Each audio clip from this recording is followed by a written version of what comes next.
Приветствую всех на канале Целебное разнотравье.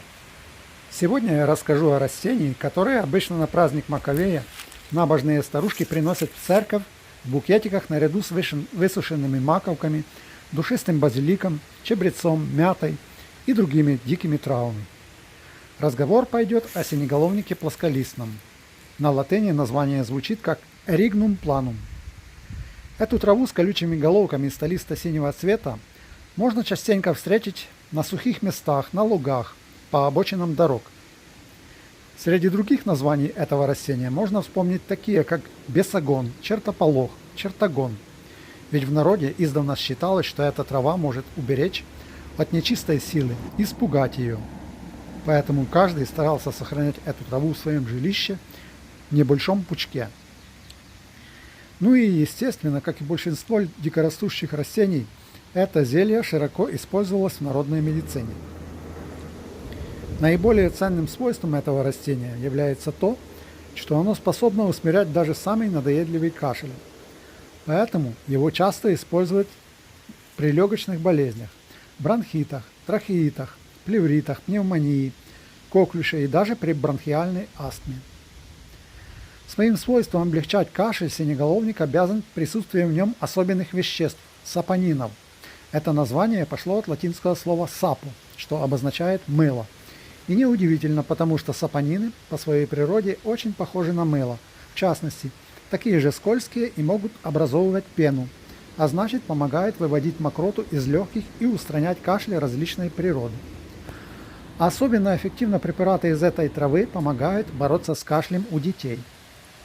Также отвар из синеголовника действует как спазмолитическое средство и помогает устранять судороги, поэтому его используют при эпилепсии.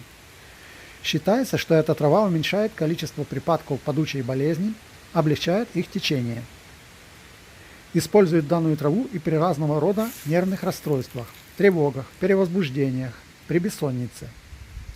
Препараты из синеголовника считаются хорошим мочегонным и патагонным средством, поэтому их применяют при водянке, отеках разного рода, при выведении камней из почек, мочевого и желчного пузырей. А еще это растение является хорошим противоядием, и ее применяют при отравлении грибами и укусах ядовитых змей. Можно использовать это зелье и как более утоляющее, например, при сердечных, головных болях, а также при зубных болях, применяя в последнем случае полоскание крепким отваром. Женщинам нужно иметь в виду, что в связи с тем, что данное растение очень усиливает течение менструаций, нужно прервать лечение синеголовником за несколько дней до наступления критических дней, а также подождать пару дней с обновлением приема лекарства и после того, как процесс завершится. Трава способна повышать давление, поэтому гипертоником пользоваться ею нежелательно. Ну и нельзя лечиться синеголовником в период беременности. Чтобы приготовить лекарство из синеголовника, нужно 2 столовые ложки сухой измельченной травы залить 2 стаканами кипятка. Варить на малом огне 5 минут, потом дать несколько часов настояться и процедить. Принимать по полстакана 3-4 раза в день. Ну вот, пока что на сегодня все. Всем, кто интересуется лекарственными растениями и их применением, советую подписаться на этот канал в YouTube. До свидания. Желаю всем крепкого здоровья.